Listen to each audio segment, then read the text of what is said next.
bien, bonjour et bienvenue à toutes et tous. Nous sommes ravis avec Laure de vous proposer ces nouvelles webconférences dédiées aux proches aidants. Donc aujourd'hui, c'est une nouvelle communauté pour mon réseau cancer proche et Laure va vous en parler. Donc aujourd'hui, on est très content de vous avoir parce que c'est vrai que les proches, c'est souvent accompagné un parent, un conjoint, un ami et sans vraiment le savoir.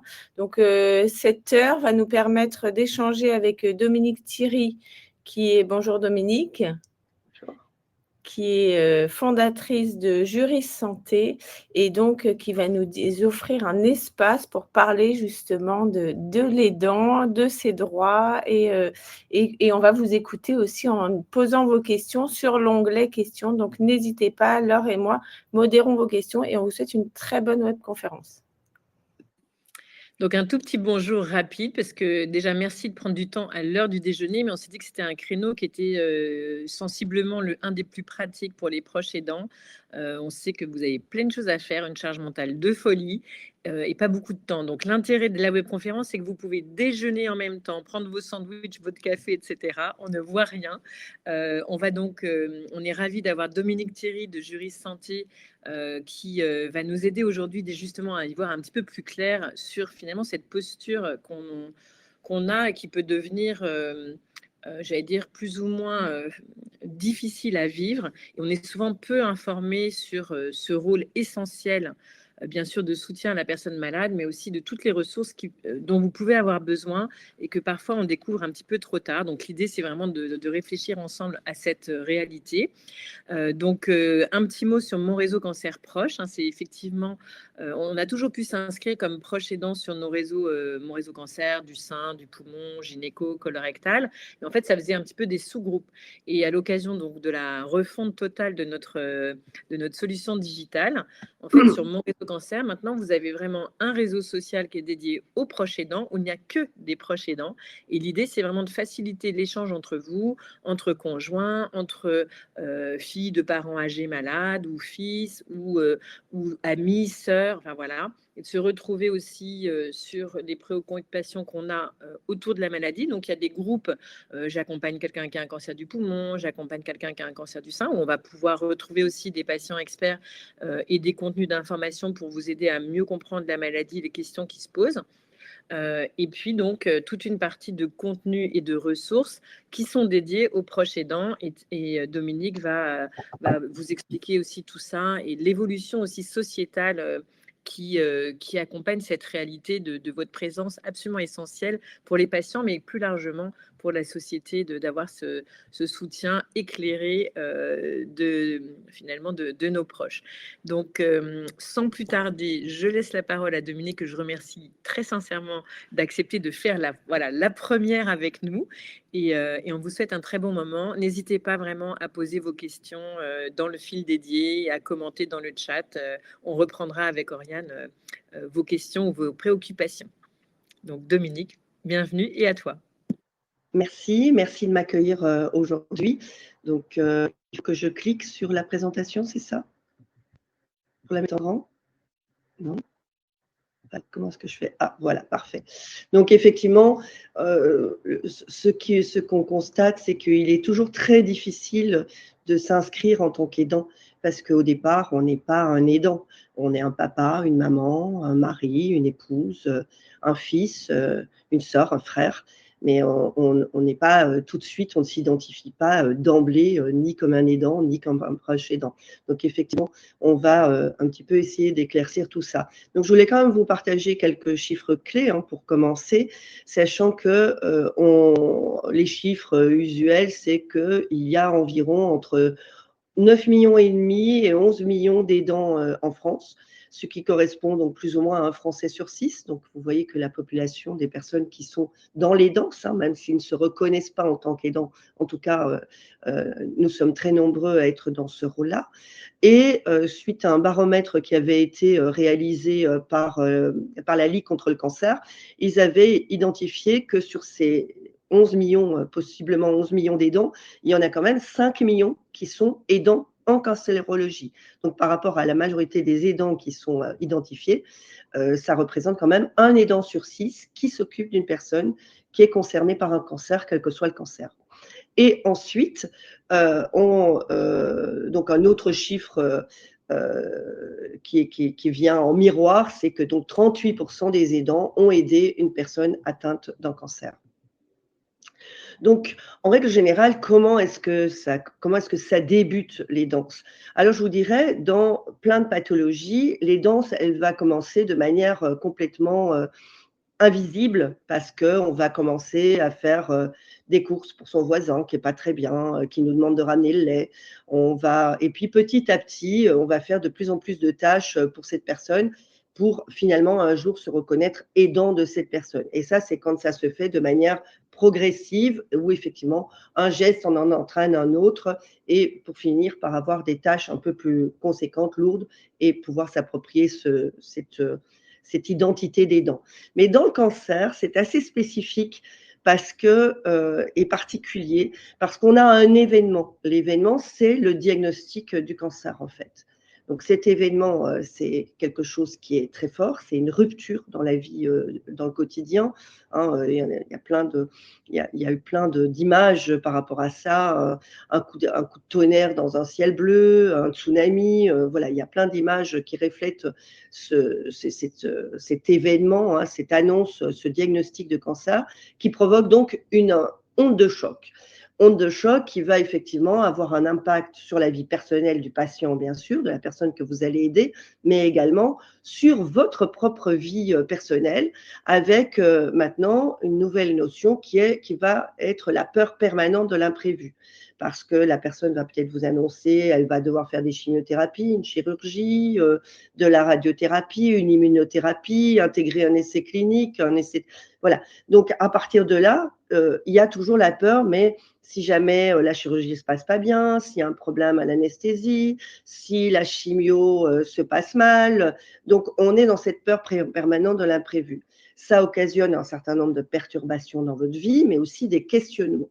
Petit à petit, vous allez vous adapter à cette nouvelle vie avec la maladie, et vous allez créer de nouveaux équilibres. Et éventuellement, dans certains cas, on peut voir des glissements vers un rôle de soignant. Donc là, on va mettre en œuvre l'accompagnement de la personne aidée, et on arrive à un plateau où normalement, voilà, on prend un certain nombre d'habitudes, etc. Mais dans le cancer, on reste face à l'incertitude sur l'évolution de l'état de santé de l'aidé pendant un certain temps, en tout cas. Et si tout va bien, on arrive de nouveau à une situation maîtrisée. Si malheureusement il y a une rechute, donc ce que je qualifie là de nouvel événement, il y a une rechute ou un médicament qui était bien supporté qui ne l'est plus du tout, eh bien là, on va refaire ce cycle où on a une nouvelle onde de choc, de nouveau un besoin de réadaptation, et ça se poursuit comme ça. Donc tout ça pour vous dire, la situation n'est pas linéaire, et dans le cancer encore moins que dans d'autres pathologies, parce qu'effectivement, il va y avoir des réinterrogations sur son rôle d'aidant, sur ce qu'il faut faire pour aider la personne, vraiment en fonction du moment où on se trouve, si on est dans une période apaisée ou si on est de nouveau dans une période qui remet en cause les équilibres qui avaient été précédemment acquis. Donc, on a coutume, aidant, on entend parler d'aidants naturels, d'aidants familiales, de proches aidants, de salariés aidants, maintenant d'actifs aidants également. Et c'est un peu, on a encore plus de mal finalement parfois à se reconnaître dans tout ça, sachant que avant 2007, on parlait surtout de la famille, des responsabilités de la famille par rapport à la personne qui était malade ou en situation de handicap. À partir de 2007-2009, on a introduit la notion d'aidant naturel. Et l'aidant naturel à l'époque, et mesdames, vous n'allez pas en être étonnées, c'était la maman, l'épouse, la sœur, c'était plutôt des femmes qui étaient les aidants naturels à l'époque. Après, on a glissé, et ça a été accompagné aussi par une évolution dans les lois, on a commencé à parler d'aidant familial. Et puis ensuite, toujours parce que les lois ont évolué et que Laure l'a dit en entrée, c'est que, oui, vous avez des aidants familiaux, certes, mais parfois, c'est un voisin, parfois, c'est un ami qui va être votre aidant. Et eux, ils n'étaient pas du tout calculés au niveau des dispositions légales. Donc, c'est là qu'on a vu l'émergence du terme de proche aidant en 2015. Et effectivement, ça admettait que quelqu'un qui n'avait pas de liens familiaux puisse quand même être considéré comme un proche aidant, dans la mesure, et donc un aidant, dans la mesure où effectivement c'était quelqu'un qui avait des rapports réguliers avec la personne, qui éventuellement vivait avec elle et sa personne de confiance. Enfin voilà, il fallait quand même qu'il y ait des rapports et une aide assez constante. Mais à partir de 2015, on a élargi la notion d'aidant aux proches aidants, donc en sortant juste du contexte familial. Et puis après, qu'est-ce qui se passe aussi, c'est que assez tôt, dès 2012, oui, je vous dirais dès 2011, on a commencé à s'intéresser aux salariés aidants, puisque on a pris conscience que effectivement, quand vous aidez quelqu'un au quotidien, eh bien, l'aide au quotidien a un impact sur votre vie professionnelle également. Vous pouvez avoir des périodes d'absence ou il y avait à l'époque, il y a eu des personnes qui démissionnaient pour pouvoir s'occuper de leur famille, enfin de la personne aidée.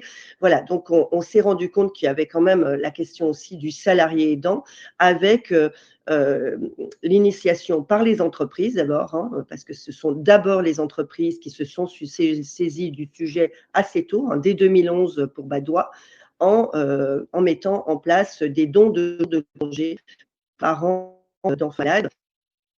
Et ensuite, on tend également à l'addition de Juste un instant, j'ai une coupure de son, moi. Je ne sais pas s'il y a le même problème, Oriane. Oui, moi j'ai la même chose. Je me demande si ça venait de mon côté, donc je faisais des manips. Dominique, on ne t'entend pas très bien. Ah, alors je vais peut-être enlever là, c'est mieux. mes écouteurs. Vas-y, recommence. Juste, excusez-nous, mais juste pour que vous entendiez bien, parce que c'est très intéressant. Ah ben là, on t'entend plus. Vas-y. Moi, je t'entends plus. Non, mais là, ça va plus. Remets tes écouteurs. Peut-être qu'il y a un problème de charge des écouteurs. On va tenter.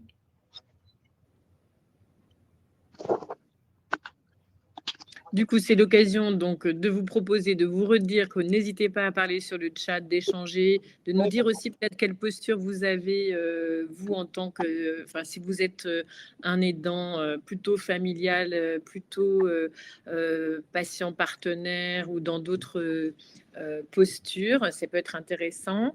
Et puis, vous pouvez également, donc, dès à présent, mettre des questions dans l'onglet dédié. Alors, vas-y, Dominique, on reteste.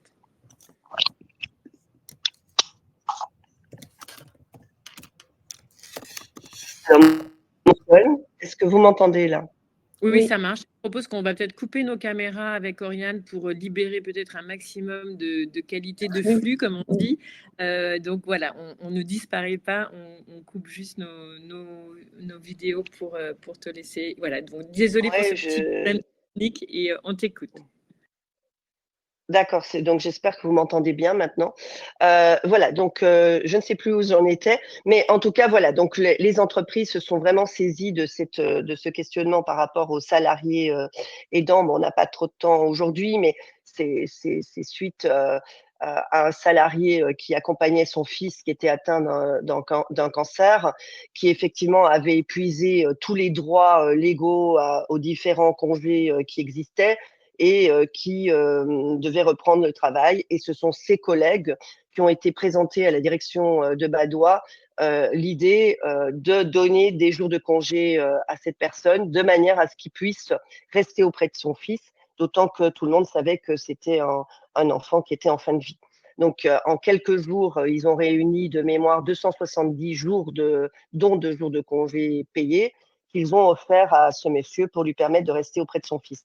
Et c'est à l'issue de ça que on a eu 2 ans plus tard, voire même un peu plus, 3 ans plus tard, la loi Matisse qui est apparue, Matisse étant le prénom de ce petit garçon, et qui a commencé effectivement à à générer toutes les dispositions qui ont été prises ensuite pour faire bénéficier aux aidants salariés de congés pendant ces périodes critiques d'aide.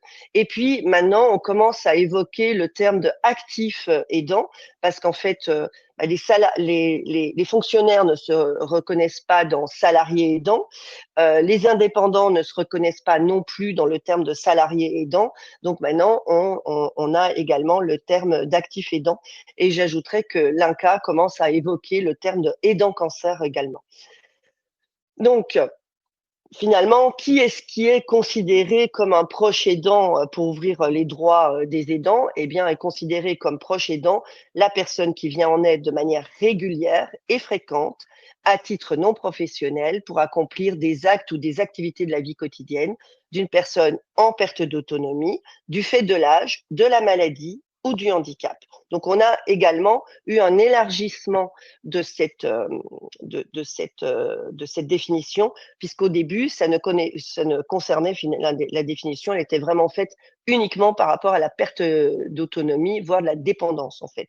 Donc là, on a également un élargissement de cette définition qui a certainement vocation à être encore élargie plus tard, puisque maintenant, on identifie que pour certaines pathologies, dont le cancer, l'aide, elle peut être faite de manière irrégulière.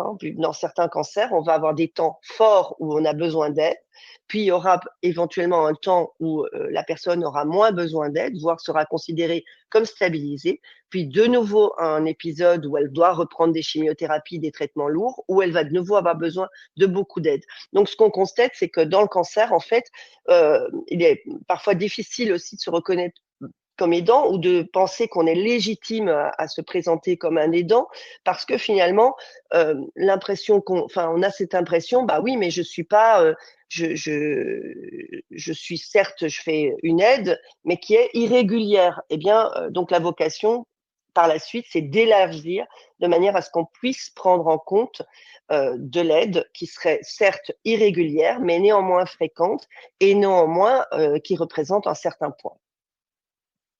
Donc, l'INCA a sorti la semaine dernière, je crois que c'est vendredi de la semaine dernière, un baromètre que je vous inviterai à aller consulter. Je pense que Laure va vous mettre, va vous mettre le lien vers cette présentation de l'INCA, où effectivement, donc l'INCA a fait un baromètre proche aidant, où il y a certains chiffres qui ressortent qui sont importants, puisque on voit que l'implication des aidants cancer est quand même extrêmement importante, puisque 68% des aidants de personnes atteintes de cancer, ou concernées en tout cas par un cancer, consacrent une part importante de leur temps à soutenir leurs proches, que ce soit du soutien moral, des aides dans les tâches du quotidien, voire de la coordination des soins.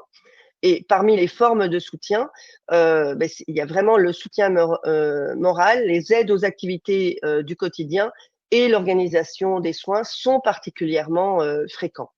Ensuite, au niveau de l'impact, ils ont donc constaté que près d'un aidant sur deux, environ 46%, déclare que son rôle d'aidant a un impact significatif sur son moral, son niveau de stress et son niveau d'anxiété également. Et environ 37% des aidants signalent des répercussions sur la qualité de leur sommeil. 30% déclarent un impact sur leur forme physique. Donc, vous verrez plus tard, je vais évoquer un petit peu ce qu'il faut, effectivement, il y a un vrai sujet par rapport aux aidants cancer de penser à eux-mêmes pour ne pas risquer d'épuisement. Et de prendre soin d'eux et de continuer à s'occuper de leur propre santé. Ensuite, ils évoquent également, en termes de méconnaissance, 37% des aidants cancer ne se considèrent pas comme aidants, ce qui limite effectivement l'accès aux dispositifs de soutien qui sont disponibles pour les aidants cancer. Et ça rejoint ce que je vous ai dit au début. En plus, comme on est pour les aidants, en tout cas, de personnes dont on vient de diagnostiquer un cancer, ils ne sont pas dans une perception « je suis un aidant ». Ils sont dans cette perception que je vous ai dit au début « je suis là, mais n'est pas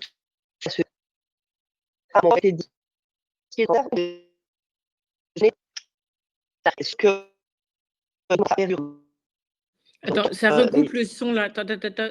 On a de nouveau un petit problème de son. Je ne sais pas quand c'est instable en fait de temps en temps. Alors moi voilà, oui, c'est moi de mon côté, ça revient, c'est bon. De mon côté, j'ai pas de souci. Bon, ok.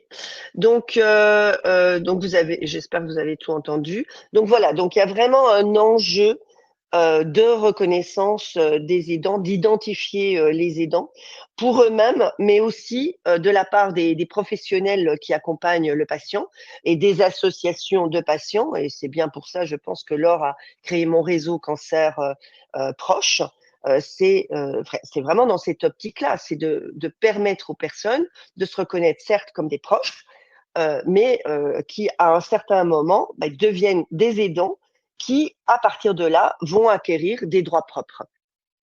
Donc, un autre point important aussi que ce baromètre a pu mettre en évidence, c'est que les aidants cancer sont plutôt plus jeunes que dans les autres pathologies.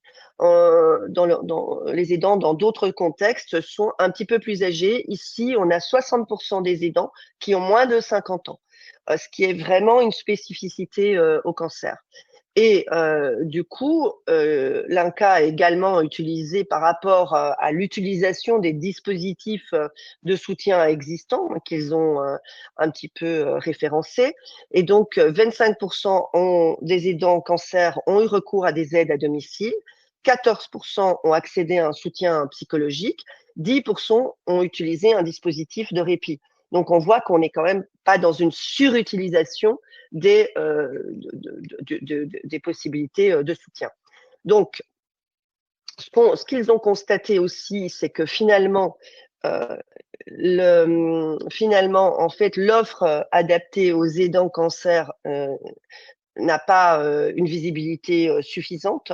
On devrait accroître cette visibilité de cette offre spécifique, mais c'est aussi une offre peu adaptée à la temporalité particulière du cancer, puisque on est face à des parcours fragmentés, à des phases très intenses, et jusqu'à présent, toute la réflexion qui avait été faite par rapport à l'accompagnement des aidants classique qui existe depuis maintenant quand même les années 2000 et qui s'est accélérée à partir de 2010, elle a plutôt été pensée par rapport aux pathologies dégénératives et notamment les pathologies neurodégénératives avec une forte influence des aidants, des besoins des aidants dans le cadre de la maladie d'Alzheimer. Mais on se rend compte qu'ici, on n'est pas exactement sur les mêmes besoins. Donc, il va falloir absolument qu'on adapte tous notre offre à ce qui se passe pour l'aidant confronté à un cancer. Donc, il y a également de la part des aidants une méconnaissance des droits et des aides disponibles, ce qui freine également l'accès à leurs droits. Et ça, malheureusement, c'est le cas aussi parce que au départ, ils ne se reconnaissent pas comme aidants, donc ils ne vont pas interroger cet aspect-là. Et si les professionnels de santé ne les dirigent pas un petit peu vers cette conception, effectivement, c'est difficile d'aller regarder les droits des aidants quand vous vous considérez comme un proche et pas comme un aidant. Et la différence, c'est le niveau d'aide que vous allez avoir. Vous pouvez rester un proche à partir du moment, effectivement, vous allez de temps en temps voir la personne, vous prenez de ses nouvelles, vous l'emmenez boire un thé, manger un gâteau, déjeuner, voilà. L'aidant, il va effectivement être dans quelque chose de plus quotidien, l'accompagner aux séances de chimiothérapie, l'accompagner chez le médecin, lui faire des courses, s'occuper peut-être de son administratif. Enfin, voilà, on va avoir une aide beaucoup plus conséquente. Et il y a également, ce qu'a noté l'INCa, des inégalités territoriales, puisque les offres pour les aidants ne sont pas les mêmes selon les endroits où ils vivent. Donc, on sait qu'il faut dorénavant mieux repérer et identifier les aidants cancer, et ce très tôt dans le parcours de soins du patient, renforcer leur orientation tout au long du parcours de soins. Et donc, je remercie vraiment Laure de m'avoir donné ce temps de parole ce midi pour justement évoquer tout ça avec vous et faciliter également leur accès aux dispositifs de soutien et d'accompagnement dont certains vont nécessiter des adaptations par rapport au cancer. Alors, peut-être des adaptations qui se feront pas dans l'immédiateté, mais en tout cas, on les a en tête et ça, c'est déjà très important. Alors, très souvent, une des premières demandes de l'aidant, c'est vraiment par rapport au dossier médical du patient et c'est par rapport à l'information médicale. Donc ça, c'est quelque chose qui commence à être pris en compte dans certains établissements de santé qui ont commencé à initier un parcours aidant à côté du parcours patient pour justement tenter de répondre aux interrogations des aidants concernant la santé de la personne qu'ils aident finalement. Alors, ce qu'il faut quand même savoir au niveau légal, c'est que l'aidant peut tout à fait accompagner le patient et assister aux rendez-vous médicaux si le patient le souhaite. Donc là, c'est le patient qui décide si oui ou non, vous, en tant qu'aidant, il vous invite finalement à assister à cette consultation avec lui. Dans le cas où le patient est sur des phases un peu critiques, il y aura quand même la communication des informations qui sont strictement nécessaires pour que vous puissiez soutenir la personne que vous aidez par l'équipe médicale. Mais il n'y a jamais d'accès au dossier médical de l'aidé. Alors, pour faire la différence avec la personne de confiance, la personne de confiance a des droits un peu plus étendus, puisque à partir du moment où le patient va désigner une personne de confiance, c'est celle-là qui est attendue de la part des médecins pour accompagner effectivement le patient à ses différents rendez-vous. Là aussi, la personne de confiance peut également assister aux rendez-vous médicaux avec l'accord du patient, bien sûr. Elle va être la personne privilégiée pour apporter du soutien aux patients. Elle a également une relation privilégiée avec les soignants, puisque dans ce cadre-là, s'il y a une désignation d'une personne de confiance, les soignants s'adressent en priorité à la personne de confiance. C'est également la personne de confiance qui est avisée en cas d'aggravation ou de diagnostic ou d'aggravation du diagnostic. Donc là aussi, elle a vraiment ce rôle très essentiel et très connu par les médecins. Mais elle non plus n'a pas d'accès direct au dossier médical. Tout doit passer par le patient, ou le patient doit donner son accord à l'équipe médicale sur les informations qu'il accepte que l'équipe partage avec le patient. La personne de confiance, elle a également un rôle de porte-parole en cas d'inconscience du proche. C'est-à-dire qu'à partir du moment où la personne que vous aidez est inconsciente et vous êtes sa personne de confiance, eh bien, c'est vers vous qu'on va se tourner pour savoir ce qu'elle souhaite pour elle-même, éventuellement aussi savoir si on arrive vers la fin de vie, savoir si elle a rédigé des directives anticipées, si vous savez où elle sont des Alors, on a à nouveau un petit souci, Dominique. Je pense que ta couverture est un peu instable. On va attendre quelques secondes. Parce qu'on a vu tout à l'heure que… Vas-y, reparle. Donc c'est vraiment vers la personne de confiance. Les médecins vont lui mettre à disposition toutes les informations médicales nécessaires pour qu'elle puisse donner un avis éclairé, notamment sur l'arrêt ou la limitation des soins, mais aussi, dans certains cas, sur l'inclusion dans un essai thérapeutique, puisque la personne de confiance peut donner un accord pour une inclusion dans un essai thérapeutique. Et les essais thérapeutiques, il faut avoir conscience que on peut avoir des essais thérapeutiques dans le cadre de la douleur, par exemple. Parce que souvent, essais thérapeutiques, on se dit oui, mais bon, déjà la personne, elle est vraiment pas bien, on va pas en plus essayer une énième ligne de traitement, des choses comme ça qui sont en essai. Non, ça peut être aussi des choses, des essais thérapeutiques en lien avec la douleur et la diminution de la douleur. Donc, c'est des choses assez importantes. Donc, si j'ai un conseil à vous donner, si vous êtes l'aidant régulier d'une personne. Bon, l'aidant ponctuel, c'est celui qui intervient pour remplacer l'aidant principal. Donc, si vous êtes l'aidant principal d'une personne, faites-vous désigner en tant que personne de confiance par par votre proche aidé, ça simplifiera les choses et ça encadrera encore mieux les droits que vous pouvez avoir et surtout l'aide que vous pouvez lui apporter. Parce que comme je vous dis, à partir du moment où vous êtes désigné comme personne de confiance, c'est vous que les médecins vont interroger en priorité. Et je pense que c'est vraiment quelque chose. Nous, on a beaucoup de questions chez Juris Santé à ce niveau-là, parce qu'effectivement, on a parfois des fratries qui nous appellent en disant nous, on n'a eu aucune information médicale. C'est la personne de confiance qui avait été désignée, qui a tout reçu et qui ensuite nous donnait les informations. Est-ce que c'est normal, etc. Donc voilà, n'hésitez pas. Si vous vous rendez compte que vous êtes l'aidant principal, que c'est vous qui accompagnez, clarifiez les choses au niveau juridique et faites-vous désigner également comme personne de confiance. Donc, je vais un petit peu aborder certains droits des aidants. Alors, en 1 heure, je n'ai pas la possibilité de tout développer, mais je vais surtout vous développer les questions qui reviennent le plus souvent sur la ligne téléphonique de Juris Santé et qui concernent, donc, c'est vraiment les droits essentiels des aidants, qui concernent l'aménagement du travail, les congés spécifiques, l'accompagnement, la protection sociale et la rémunération, le dédommagement de l'aidant. Donc, en ce qui concerne, c'est d'ailleurs une des premières demandes des aidants actifs, on va les appeler comme ça. Donc, les aidants actifs, leur première demande, c'est effectivement d'avoir la possibilité d'aménager leur temps de travail, d'avoir de la flexibilité au niveau du temps de travail, de pouvoir moduler de façon temporaire, parfois de manière un peu plus inscrite dans le temps, leurs horaires de travail, de pouvoir obtenir du télétravail, qu'il soit ponctuel ou régulier. Moi, le nombre d'aidants qui nous appellent en nous disant, moi, si je peux avoir 1 ou 2 journées de télétravail, ça me sauve la vie parce que du coup, je peux m'installer à l'hôpital à côté ou je peux être présent à domicile tout en travaillant et en étant présent au moment où la personne aidée a besoin de moi.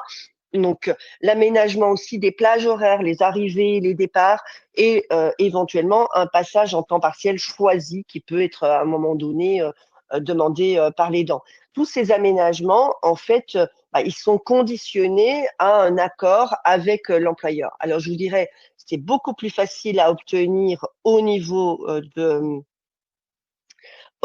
des grandes entreprises parce qu'elles ont souvent plus de flexibilité, mais c'est un dialogue qu'il faut instaurer avec l'employeur, avec votre responsable RH, votre manager, et vous pouvez passer par le médecin du travail pour obtenir ces aménagements, parce que le médecin du travail, lui, il va être tenu bien sûr à la confidentialité, au secret par rapport à votre situation, mais il va pouvoir lui aussi faire des préconisations à l'employeur d'aménagement du travail. Et donc ça, c'est déjà quand vous êtes dans des structures qui peuvent mettre ces aménagements en place, très souvent, c'est très, très bénéfique pour la personne. Donc voilà, mais ça demande un dialogue à ce niveau-là. Ensuite, ce qui est revendiqué aussi et nécessaire pour les aidants, c'est une souplesse organisationnelle. Là aussi, c'est quelque chose qui se négocie avec l'employeur ou qui se discute avec le médecin du travail. Ça peut être la réduction ou l'adaptation des déplacements professionnels. Pour vous donner un exemple concret, hier, j'ai eu au téléphone un monsieur qui est aidant de son épouse et qui, effectivement, a 1 heure des déplacements pour aller sur son lieu de travail. Mais là, il repart, il est technicien, peu importe, enfin voilà, il est technicien. Après, il reprend une voiture et il circule dans une région assez importante. Là, il vient d'obtenir de son employeur une réduction des déplacements professionnels, à savoir la mise à disposition de son véhicule pour rentrer chez lui à la maison et la possibilité et effectivement une réduction de son périmètre d'intervention au niveau de ses missions en tant que technicien. Donc, une réorganisation des missions ou des priorités également, ça peut être possible. L'ajustement temporaire de la charge de travail qui peut être négocié aussi. Ou dans certaines entreprises, on commence à voir la mise en place d'un soutien organisationnel interne avec un référent relais ou travailler en binôme, ce qui permet que pendant cette période d'aidance, eh bien, on est deux à pouvoir gérer les missions et ça facilite les besoins de départ en urgence ou les besoins d'absence ponctuelle, puisque les aidants sont aussi, ils se sentent coupables. Ils se sentent coupables parce que ils se sentent coupables à deux titres. Ils se sentent coupables par rapport à la personne aidée dont ils ont le sentiment de ne pas être assez présents, et ils se sentent coupables par rapport à leurs collègues ou par rapport à leur employeur parce qu'ils se disent on n'est pas assez présent de ce côté-là non plus. Et parfois ils sont entre les deux et c'est des situations qui sont éminemment compliquées à vivre. Donc voilà, c'est des pistes. Il n'y a pas un texte de loi qui vous assure tout ça, mais ce sont des pistes sur lesquelles vous pouvez avancer. Parce que les textes de loi au jour d'aujourd'hui, ils sont pensés uniquement pour les aidants de personnes qui sont en situation de dépendance, je veux dire 1, 2, 3 ou 4, ou en situation de handicap à partir de 80%. Or, là aussi, on est dans un impensé par rapport au cancer, parce que quand vous êtes diagnostiqué d'un cancer, dans la majorité des cas, je ne dis pas que ça ne peut pas arriver, mais dans la majorité des cas, vous n'êtes pas déjà en situation de handicap à 80%. Euh,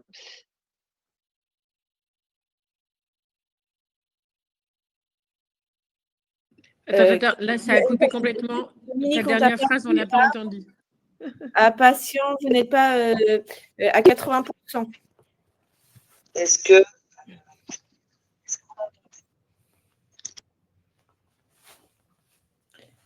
Ah bah là, on l'a perdu complètement.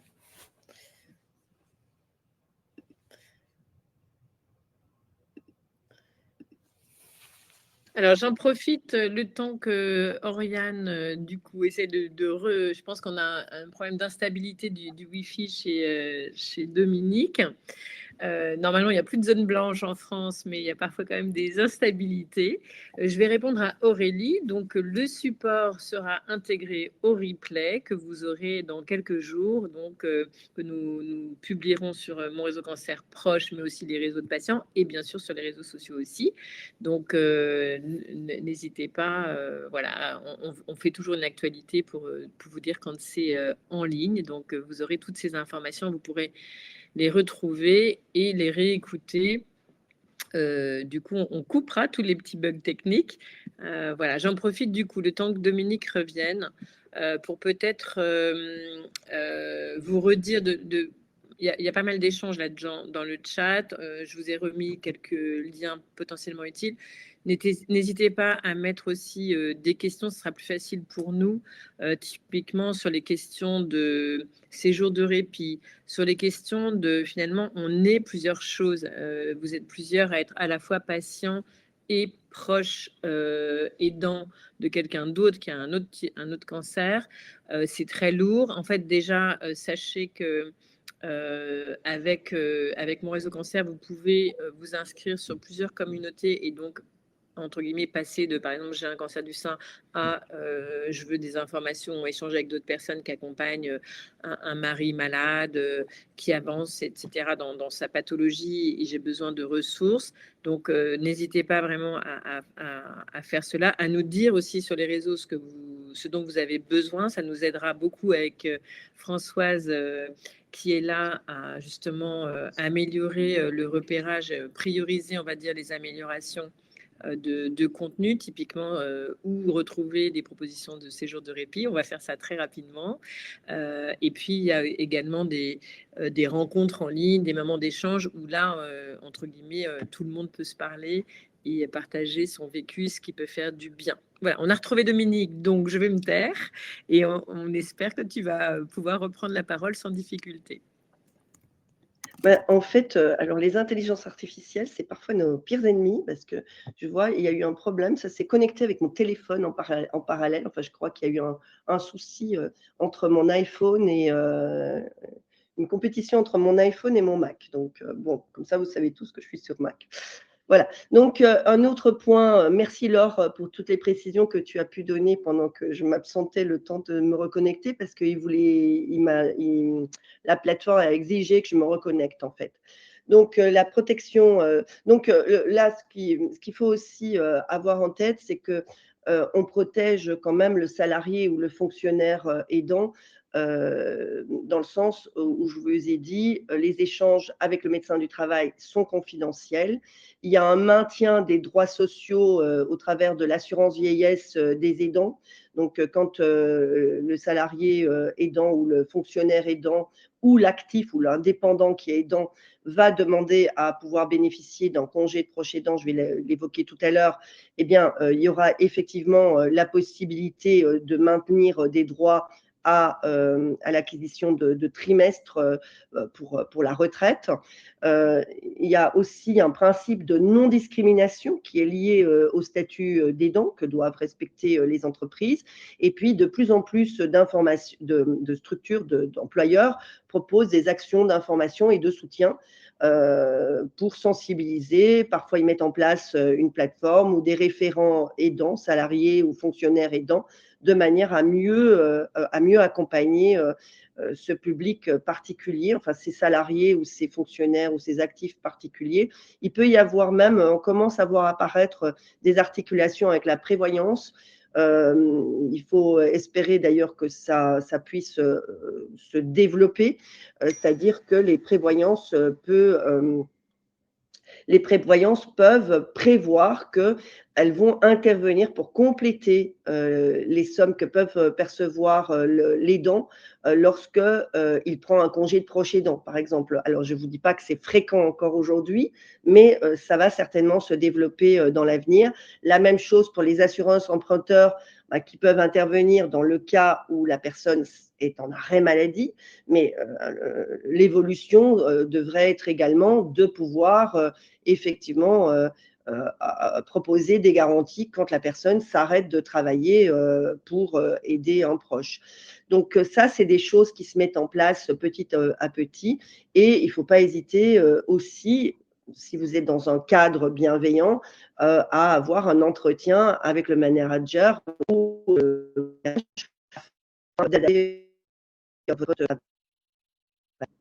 donc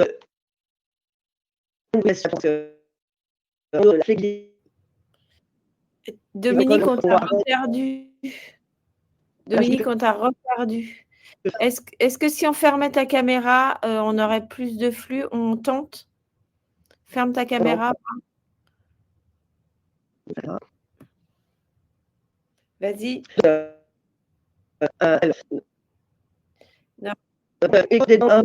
On n'entend rien du tout, Dominique. Alors, en bas à gauche de ton... Excusez-nous, hein, en bas à gauche de ton écran, il y a quelque chose qui s'appelle Aide. Si tu cliques dessus, il y a un 4e point qui s'appelle Accès par téléphone et voir les instructions et on te donne un numéro en France avec un code à entrer, comme ça on va t'entendre parfaitement bien. Mais avec ton téléphone. D'accord. Alors, attends.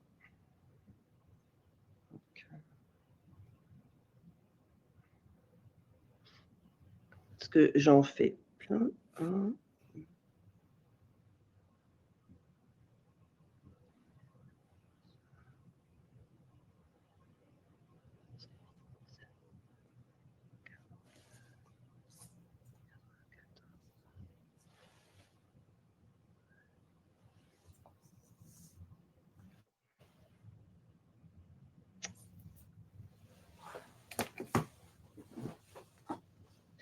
Alors, 01 68.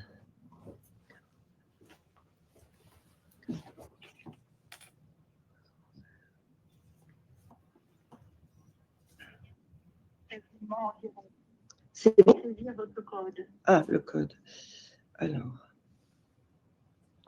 9, 09, 18, 25, 28, 92. Vous avez rejoint la conférence. C'est bon? Vous m'entendez? C'est parfait, merci. Ah, ok, bon, très bien. Donc, je suis désolée, je vais revenir à mon propos. Donc, oui, dans toutes les études que j'ai pu voir depuis les années 2010, une des les grosses demandes des aidants, c'est de pouvoir disposer effectivement de flexibilité au niveau du travail, d'adaptation de leur charge de travail, mais aussi d'autorisation d'absence.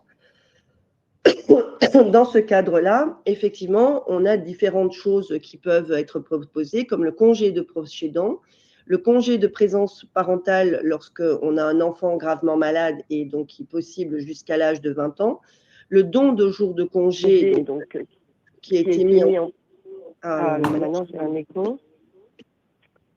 Le don de jours de congé donc, qui a été mis en place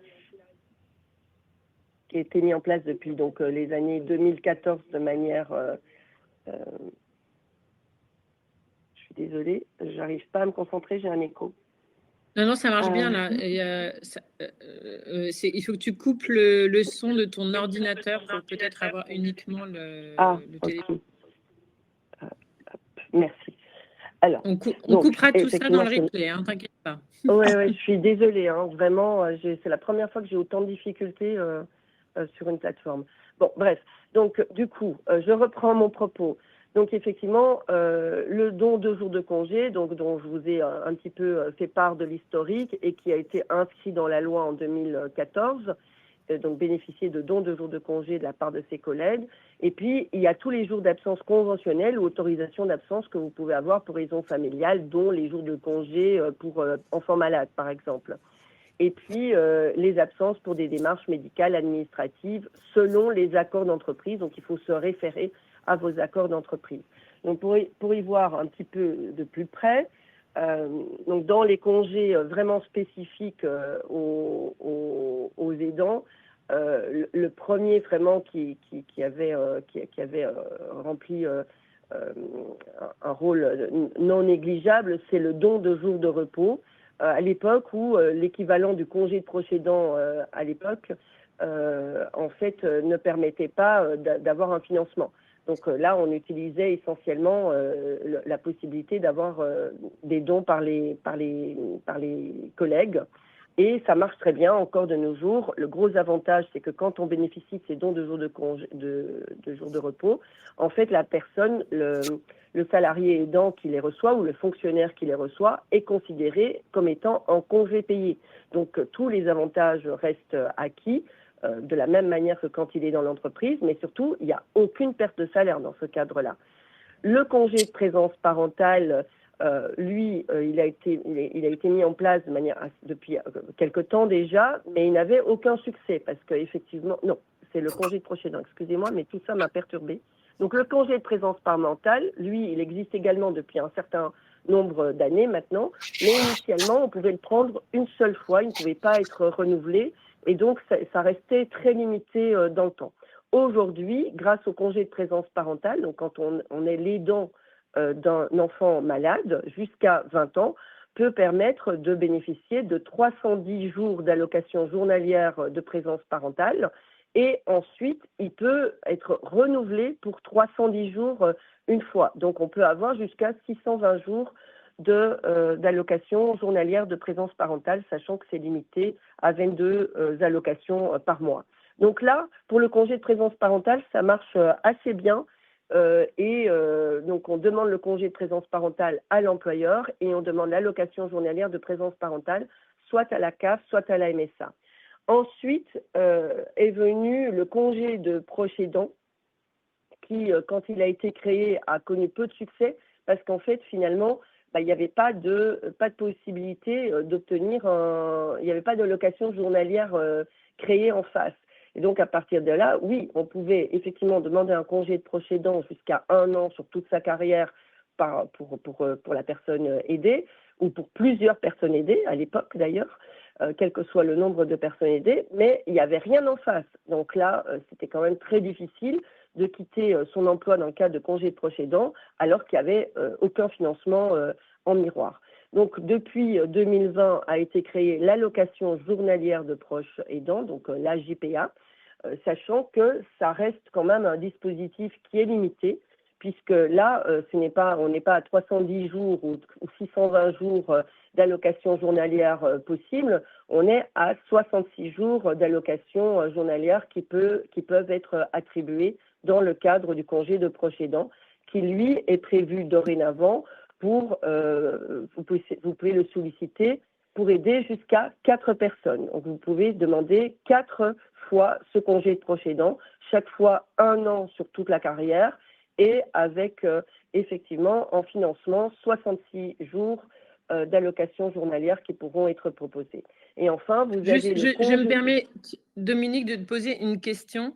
Là, on est bien d'accord que tout ce que tu décris, c'est applicable aux personnes qui sont salariées d'entreprise. Mais par exemple, si je suis fonctionnaire, c'est d'autres systèmes. On est d'accord que on fera c'est la même chose pour tout le monde. C'est pas la même chose. Ah bah ça, c'est une bonne nouvelle, parce que du côté des patients, ça marche même pas du tout pareil. Donc, je trouve que c'est intéressant que tu nous redises. Est-ce que là, ces congés sont applicables, voilà, pour qui c'est applicable? Donc, salariés et fonctionnaires, on est bien d'accord? Salariés, fonctionnaires, demandeurs d'emploi indemnisés et également pour les indépendants. Excellent, très bonne information. Merci beaucoup. Ouvert à tous. Voilà. Oui, je suis désolée, comme je me suis un peu perdue là entre les déconnexions, etc. Merci Laure d'avoir posé la question. Donc, et le congé de solidarité familiale, lui, c'est un congé prévu pour la fin de vie. C'est 3 mois, mais il n'y a que 21 jours qui peuvent être indemnisés dans le cadre de l'allocation journalière d'accompagnement d'une personne en fin de vie. Et donc là, on est vraiment sur quelque chose d'extrêmement limité et qui, là aussi, demande à être retravaillé par rapport à la situation dans le cadre du cancer, puisque lorsque la personne est hospitalisée, il est quand même essentiel, même si elle est hospitalisée, qu'elle puisse avoir son aidant à côté d'elle. Et on est sur de l'impensé, puisque actuellement, cette allocation ne peut pas être versée dans le cas où la personne est hospitalisée. Donc, voilà, il y a des choses, mais si je vous le dis comme ça, c'est parce qu'il y a des réflexions en cours, justement, pour adapter tout ça aux pathologies pour lesquelles on est confronté à de l'urgence. Donc, ce qui est important aussi, c'est qu'il y a effectivement aussi une possibilité de rémunération, ou à tout le moins de dédommagement pour les aidants qui s'arrêtent de travailler ou qui diminuent en tout cas leur temps de travail. Il est possible d'obtenir effectivement des rémunérations dans ce cadre-là. Et là, c'est conditionné par contre à ce que la personne soit reconnue avec une situation de handicap à 80% ou plus, avec des difficultés absolues à réaliser un acte de la vie quotidienne, un acte essentiel de la vie quotidienne, ou une difficulté majeure à effectuer 2 ou plusieurs actes de la vie quotidienne. Quand on parle des actes essentiels de la vie quotidienne, c'est se nourrir, se déplacer, communiquer, se laver, aller aux toilettes, c'est ce genre de choses en fait. Donc, à partir de là, si la personne a moins de 60 ans, elle va pouvoir demander la prestation compensatoire du handicap à la maison départementale des personnes handicapées. Et à ce moment-là, on peut obtenir soit un dédommagement pour l'aidant, c'est le dédommagement de l'aidant familial, ou on pourra obtenir un contrat direct entre l'aidant et la personne aidée, financé par la MDPH sous forme de chèque CESU en fait. Et puis, lorsque la personne est plus âgée, donc on est sur les personnes qui ont plus de 60 ans, à ce moment-là, on va qualifier la situation de dépendance. Et à partir du moment où elle est dans une situation de dépendance sur 1, 2, 3 ou 4, eh bien, à ce moment-là, elle pourra obtenir une allocation personnalisée d'autonomie, ce qu'on appelle classiquement l'APA, et qui va permettre, là aussi, dans le cadre du plan d'aide, de dédommager un aidant. La particularité pour l'allocation personnalisée d'autonomie, c'est qu'on ne peut jamais financer la rémunération d'un conjoint, ni dédommager un conjoint d'ailleurs, alors que au niveau de la MDPH, et c'est pour ça que c'est très important de faire les démarches à temps, lorsque la personne a moins de 60 ans et qu'on fait la démarche auprès de la MDPH, eh bien, ça va permettre là, à titre dérogatoire, de pouvoir également financer un contrat direct entre l'aidant et la personne aidée et c'est le seul cas où on puisse le faire, c'est à l'intermédiaire de la MDPH. Et le dédommagement, lui, peu importe que vous soyez conjoint ou autre, vous y avez droit dans tous les cas. Après, quand la situation financière de la personne aidée le permet, on peut voir également des contrats de travail classiques, parce que la personne, elle a besoin effectivement d'aide. Elle a un de ses enfants, par exemple, qui arrête de travailler pour venir l'aider. Il y a un contrat direct qui se fait entre les deux pour permettre quand même de financer l'enfant. Ça se fait beaucoup dans les cas où la personne elle n'est pas reconnue, ou le temps où elle soit reconnue avec un handicap suffisant ou avec un GIR suffisant de manière à bénéficier des financements APA ou MDPH. Donc, un autre point sur lequel on est beaucoup sollicité, c'est effectivement toutes les questions en lien avec la retraite, puisque, OK, on s'arrête, on diminue fortement son activité professionnelle, qu'en est-il au niveau de l'assurance retraite, et qu'en est-il d'une diminution éventuelle de la retraite dans ces cas-là?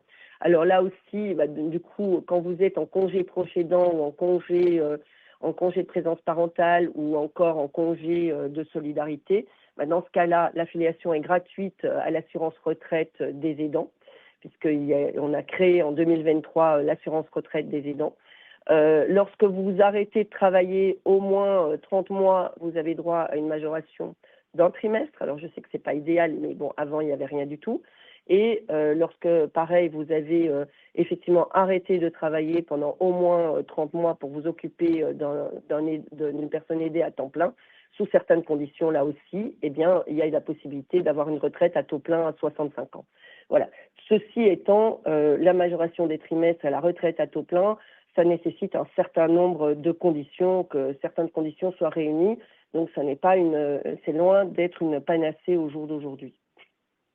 Donc, je l'ai évoqué là tout à l'heure, il est vraiment important pour vous aidants de repérer ce qui peut vous être utile en termes de soutien, en termes de répit, en termes d'accompagnement, parce que autrement, c'est votre santé finalement qui va pâtir de la situation, et vous avez un risque d'épuisement et d'isolement qui n'est pas anodin. Donc, c'est vraiment important de rester entouré, accompagné, et de faire appel aux droits que vous pouvez avoir.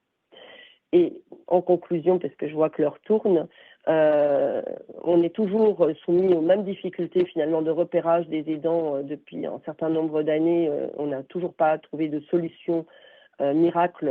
En tout cas, c'est quelque chose dont on est conscient. Et là, l'idée, c'est quand même d'embarquer les professionnels de santé aussi, et les personnes qui vous accompagnent au niveau des équipes de soins dans les établissements de santé, pour aider à vous repérer et à pouvoir vous informer des différents droits ou des différents soutiens que vous pouvez avoir. C'est une préoccupation sociétale, et on le voit d'autant plus que l'INCa s'est emparé de ce sujet et va faire des propositions en 2026 par rapport aux aidants cancer. On a quand même eu des avancées majeures ces dernières années, et ça, c'est quand même extrêmement important, mais on a toujours des moyens qui sont complètement insuffisants pour les temps de crise. Et je vous remercie de m'avoir écouté, et je suis désolée de tous les aléas qu'on a eus tout au long de ce webinaire. Écoute, merci beaucoup Dominique. Franchement, c'était très, très intéressant, et je pense que ça répond déjà à beaucoup de questions. J'ai mis dans le chat, parce qu'effectivement, tu faisais le pont sur cet épuisement, cette fatigue, ce stress, ce manque de temps pour soi, ce manque de temps pour faire du sport, etc. Et puis peut-être qu'on compense un petit peu plus sur la boîte de chocolat ou autre. Et du coup, cette notion sur le long cours, de peut-être oublier sa propre santé. Donc, ça sera l'objet de notre prochaine webconférence qui aura lieu le 7 janvier avec l'équipe de Léon Bérard qui a justement fait tout un travail de repérage et d'accompagnement des proches aidants qui sont, je dirais, en besoin d'accompagnement, à la fois pour mieux comprendre la maladie de la personne qu'ils accompagnent, mais aussi pour prendre soin d'eux, faire leur dépistage, etc. Cette expérience un peu pilote, a priori, devrait inspirer de nombreux autres centres et on espère y contribuer aussi ainsi. Ensuite, je vous invite sur ce côté aussi, se sentir moins seul dans cette situation de proches aidants. Donc, c'est un petit peu l'idée de mon réseau cancer proche, c'est que certains vont mettre un message très tôt le matin en allant travailler, ou au contraire à la pause déj, ou le soir un peu tard, ou le week-end, enfin bref. Et l'intérêt de ce réseau, c'est que en fait, on va pouvoir interagir pas forcément dans l'instantané, mais malgré tout qu'avec des personnes qui sont concernées par cette situation. On a donc déjà des groupes un peu d'échange, parler aussi des essais cliniques. On va essayer de mieux valoriser les ressources. C'est ressorti là dans le chat de comment on pourrait faire pause, quoi. Donc toutes ces notions d'accompagnement de ces jours de répit. Et puis sur les droits, je crois que le replay c'est très utile parce que ça va vite quand même. Toi, c'est ton domaine, Dominique. Donc on a mis dans le chat là aussi le lien de Juris Santé. Si vous souhaitez en fait questionner quelque chose de plus particulier à votre situation, mais du coup dans quelques jours avec Oriane, on coupera les petits morceaux où ça faisait bzz, bzz, et vous aurez le replay pour retrouver donc les informations portées par Dominique et pouvoir faire des arrêts sur image, arrêts sur la présentation et du coup réfléchir à votre situation, en parler dans vos entreprises, dans vos établissements de soins, trouver de l'aide. Voilà un petit peu. Et du coup, alors je sais pas, pardon, Oriane, si tu as le temps de regarder s'il y avait d'autres questions. Il y avait une question qui était: est-ce que les demandes de congés peuvent être refusées au travail? Et si oui, quels sont les motifs? Comment éviter ces... La seule chose qui pourrait être refusée, c'est une demande de don de jours de congés payés, parce que ça, c'est toujours volontaire. C'est quelque chose qui se fait de façon volontaire dans les entreprises. Les entreprises ne sont pas obligées de mettre en place la possibilité de faire des dons de jours de congés payés à des collègues. Mais c'est la seule chose qui puisse être refusée. Tous les autres congés que je vous ai évoqués sont de droit. Et j'insiste, parce que je pense vous avez tellement l'habitude qu'on ne prenne en compte que les salariés. Or, là, mon propos, il s'adresse aussi bien aux salariés qu'aux fonctionnaires, voire également aux indépendants. Donc, ce n'est pas limité au privé. C'est vraiment des dispositions. On est très contents, et ça va nous permettre de simplifier les messages. Unique, on t'invitera peut-être, on pourrait faire une petite slide qui reprendrait ça et qu'on pourrait partager comme contenu d'information très facilement retrouvé du coup sur les réseaux pour que on puisse apporter cette information à tous les aidants. Ça, c'est quand même révolutionnaire que ce soit pas segmenté par type d'employeur. C'est vraiment plutôt une très très bonne nouvelle de simplification des messages. Donc ça, c'est vraiment très bien. Voilà, et donc les demandes de congés ne peuvent pas être refusées. Il faut les faire dans un délai de prévenance d'1 mois normalement, mais on peut même obtenir des départs en urgence du moment que c'est justifié médicalement. Donc non, donc du coup, finalement, ce que tu as souligné, c'est la difficulté qui est quand même bien réelle en cancérologie, notamment dans des phases plus avancées de la maladie pour la personne malade, où on peut être amené à être hospitalisé quelque temps. C'est cette possibilité de congé alors que la personne est hospitalisée. Et du coup, quid très concrètement, par exemple, imaginons que la personne malade rentre dans des soins palliatifs hospitalisés. Ça veut dire que là, sur cette période qui est éminemment, j'allais dire difficile, mais en même temps précieuse à vivre et précieuse à accompagner, c'est-à-dire que sur cette période-là, il n'y a pas de congé possible? Non. Enfin, si, il y aura ça sera le notre congé prochain. Ça peut être le premier truc de travail ensemble, quoi. C'est pas normal, quoi. C'est-à-dire qu'à ce moment-là, au lieu de demander le congé de solidarité, si la personne a encore du congé en tant que proche aidant ou du congé en tant que congé de présence parentale, ceux-là pourront être actionnés. ceux-là ne sont pas liés au fait d'être ou pas hospitalisés. Pour les congés, les dons de jours de congé, ils peuvent également solliciter ça. Mais effectivement, le congé de solidarité qui est dédié à la fin de vie avec 21 jours, malheureusement, pour l'instant, quand la personne est hospitalisée, les sommes ne sont pas versées. D'accord, ça me Donc, paraît être une feuille de route numéro 1 pour 2026 pour mon réseau cancer proche et puis plus largement toutes les associations. Je disais, donc on travaille en collaboration avec plusieurs acteurs associatifs et autres, institutionnels. Et je pense que ça pourrait être très intéressant de voir quelques points clés à faire bouger rapidement pour qu'en cancérologie, ce soit quand même plus adapté à la situation des aidants. Tout à fait. Et puis pour répondre à Anne qui dit quid de l'aidant qui est patient aussi, en fait, à partir du moment où vous êtes patient, si vous êtes déjà en arrêt de travail, vous ne pourrez pas cumuler avec une aide en tant que proche aidant en fait. Mais voilà, c'est un statut particulier. Après, c'est vraiment à voir au cas par cas de votre situation. Donc, n'hésitez pas à nous appeler pour faire le point de votre situation singulière. Parce que je le rappelle, toutes vos situations sont singulières en fait. Chaque situation d'aidant est particulière. Vous vivez tous quelque chose. Les lois sont transverses, mais vous, ce que vous vivez, c'est singulier. Eh bien, écoutez, sur ces paroles de Dominique, on va vous laisser Dominique aller reposer un peu et pour les autres, vaquer aux occupations de l'après-midi. Je vous souhaite à toutes et tous une excellente après-midi. Laure, vous êtes un grand merci. Rendez-vous le 7 janvier pour... rendez-vous le 7 janvier et rendez-vous sur le réseau proche si vous voulez. Et en tout cas, prenez soin de vous et de vos proches. Et merci pour tout le soutien que vous apportez. Vous êtes absolument précieux dans nos parcours de soins. Merci à vous. Merci à tous. Au revoir et je vous souhaite à tous de très belles fêtes de fin d'année. Merci beaucoup.